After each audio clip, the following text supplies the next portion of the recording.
Honkai Star is an upcoming game developed by the same developers as Genshin Impact Hoyoverse, and it's meant to be a continuation on the Honkai universe, or as they would call it, the Hoyoverse. I was very fortunate to be granted beta access to the earlier closed beta test of Honkai Star, which, while it was really fun at first, very quickly it appeared that there is a massive problem with the brand new system of Honkai Star that will lead me to turn away from this game, and unfortunately, ultimately, this is not a game that I'll be playing on its release. Let's talk about Honkai Star biggest problem. Just as a quick disclaimer though, this is not a video meant to bash on the game, but rather just to explain my experience with the closed beta test of Honkai Star. In fact, I have never been a big fan of turn-based combat like Final Fantasy or Persona, and that could probably be a major reason that led me away from playing Honkai Star, as I have always been a bigger fan of action RPG game like Sekiro. MiHoYo in the past has developed a bunch of characters that people really love and enjoy in their past title like Honkai Impact or Genshin Impact, and the Honkai Star universe does have really enjoyable and lovable character as well. So if that's something that's exciting you, I highly encourage you to give the game a try. I did have a lot of fun when I first started playing the game. It just wasn't for me after a couple hours, but the game is free to play after all, so it is free for you to try it out. This is not an ad, but most importantly, please don't spend money that you can't afford. It is still a gacha game at the end of the day, and be careful with your addiction. Let's talk about my problem. The main thing that I want to uncover today is Honkai Impact's combat system, aka the turn-based system. In this game, you assemble a party of 4 members, usually with some kind of DPS, healer, support, and you take turn acting facing against the enemy.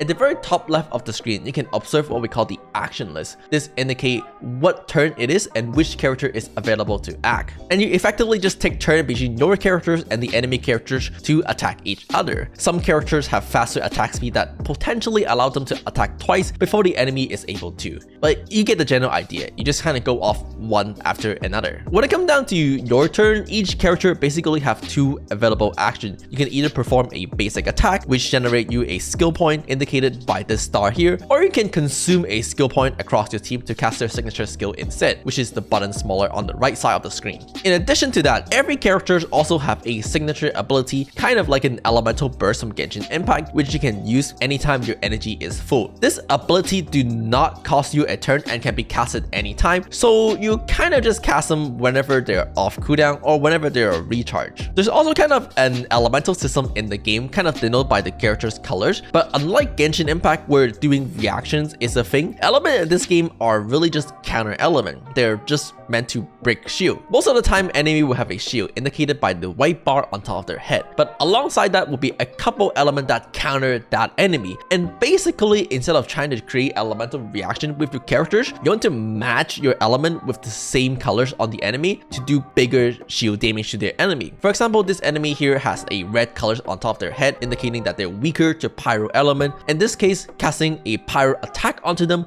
will do bigger shield damage, which likelier to stagger them and break their poise. That's the basic idea of Honkai Star Rail's combat. Again, it resembles a lot like traditional turn-based game like either certain Final Fantasy titles or Persona. Again, turn-based game has never really been my thing, and I've always been more like action RPG, so that would be one of the biggest turn away I have when it comes down to those titles, including Honkai Star, and might be potentially for you as well. But on the other hand, if you really enjoyed the turn-based aspect about Final Fantasy or Persona, maybe you'll really enjoy Honkai Star as well. To be very fair, despite me knowing that I don't really enjoy turn-based combat, I actually did have a lot of fun when I first started playing Honkai Star Rail. My first couple hours was super amazing. Exploring the world, exploring about these characters, learning about these characters' stories and background was really exciting. These characters have really great personality and aesthetic that quickly captured my heart. But again, the main problem is that after I played it for a couple hours, this game just insanely suddenly felt super repetitive and boring that instantly turned me away. And that is the big problem that I want to talk about in this video. So, what is this so sudden change that turned me away so quickly? What is this big problem that I'm talking about? And it's the fact that Honkai Star Rail is a turn-based game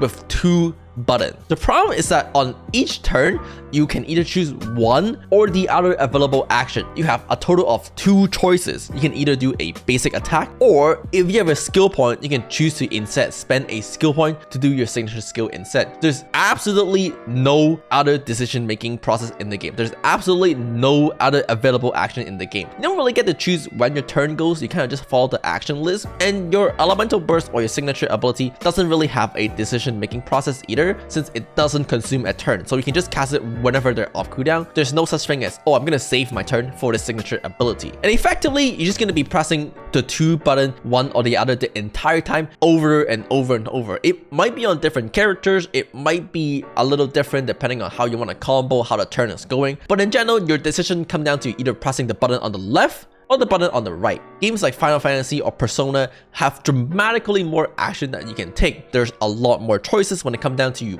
what action you're gonna do. When it comes down to your turn, you can either chain up a combo with one of your 10 many available skills, 20 available skills. Maybe you can even use an item to buff up your character for the next turn. In fact, even if we take a look at Pokemon, which only really have 4 action at a time with each Pokemon, there's still a lot more that go on in Pokemon. There's the concept of, hey, let me take a turn to switch my Pokemon out so that it'll be more advantageous the next turn. There's the idea of, let me cast a buff right now so that I can do a bigger attack the next turn. Maybe there is even the idea of using item consumable to revive your Pokemon a little bit, again consuming your next turn. In Honkai Star, none of these concepts exist. It's always either you press a button on the left or you press a button on the right. To even simplify it a little bit more for you, the button on the right, aka your character's ability, costs a skill point, and you can only cast it when you have a skill point. And of course, casting it doesn't generate your skill point. And your decision actually gets simplified even more because you want to save your skill point for those ability when you need them, either a offensive ability or a defensive ability. So it pretty much comes down to, do I want to cast a basic attack because I don't have the skill point right now and generate a skill point, or I have the skill point available to me and therefore I just want to cast my signature ability instead. To give you a little bit of example, one of the things that you can potentially do is like, hey, my healer need to heal because my team is low, so let me basic attack on my DPS characters to generate a skill point so that when it comes down to my healer's turn, I can use their healing ability. And in the reverse, if your team is not low and your healer doesn't need to heal, then what you could do is basic attack on your healer to generate a skill point for your DPS and then cast the ability on your DPS to do more damage. That is basically the entire game. Your decision pretty much comes down to a flowchart with 2 methods of path. If you need heal, you just cast the basic attack on your DPS, save skill point for your healer, cast the healer ability. If you don't need heal, cast the ability on your DPS to do more damage, cast the basic attack on your healer to generate a skill point. That is the entire game played out for you. The entire combat of the game can basically be simplified and explained onto a 2-dimensional flowchart in one sentence, and it all is because this game only have 2 available action at a time. Again, either the button on the left or the button on the right, aka either you do your basic attack or you do your ability. And if you happen to have your elemental burst or your signature ability up, just cast it off cooldown, whatever. And it's exactly that reason why the game feels super repetitive after a couple hours, and why it was fun the first initial couple hours. When you're still exploring the game, when you're still coming up with your strategy, when you're still learning what to do, you don't really see this problem because you haven't learned all of it yet. You're still trying to figure it out, and it was kind of fun doing that. But once you have figured it out, after your 3rd hour, it's just always the same formula over and over and over and over and over and over and again. Button on left, button on right, button on left, button on right, whatsoever.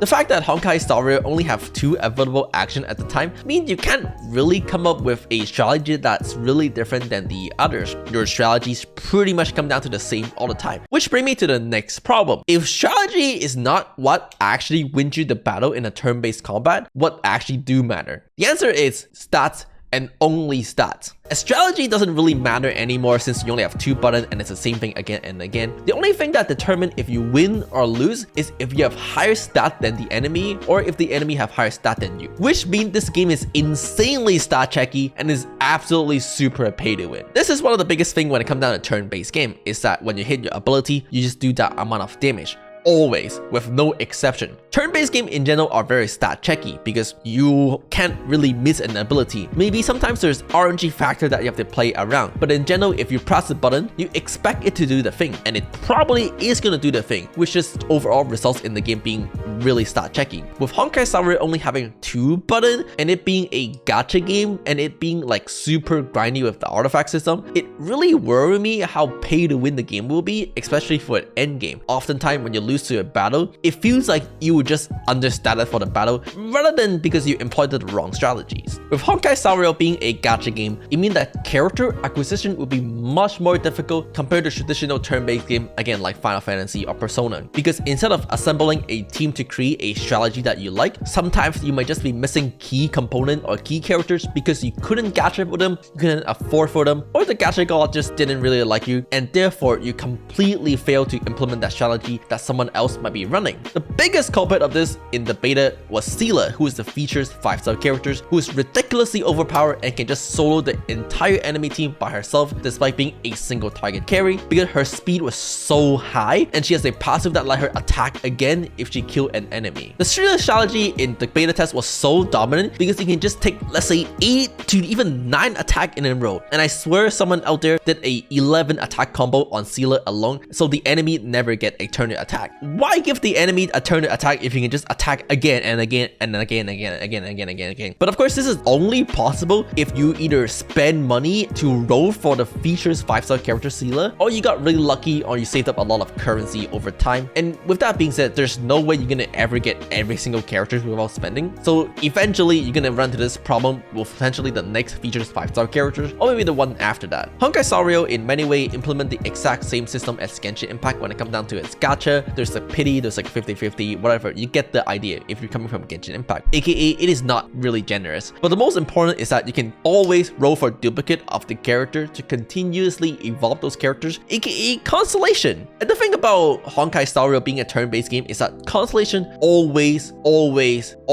simply comes down to one thing. It improves your character stats. Either it allows you to do more things, attack more target, it does more damage, and stuff like that. There's no constellation that changes how the character is played because it is a turn-based game. Again, playstyle comes down to pressing the button on the left or pressing the button on the right. So every constellation just becomes this character do more things, more damage, more utility, more area coverages, and that's it. Which means the game overall is insanely pay to win. Don't get me wrong, I'm not saying that you can't enjoy Honkai Star Rail as a completely free to play. In fact, you could enjoy Genshin Impact for the most part being a complete free to play because of free to play friendly character like Xiangling. I haven't really covered all the other aspects about Honkai Star Rail, you know, the artifact farming, the resins or the energy systems, the endgame like simulated universe. But ultimately, I think the fundamental of Honkai Star Rail is just flawed. The fact that it is a turn-based game with 2 buttons overall just means that the game will always revolve around concepts like that, being the same thing over and over and being insanely stat checky. And that is the reason why this is a big problem for me and maybe even for you to worry about when it comes down to Honkai Star Rail. It's because fundamentally speaking, the game is just flawed. I get that they're trying to make the game as easy as possible for many players to get and enjoy.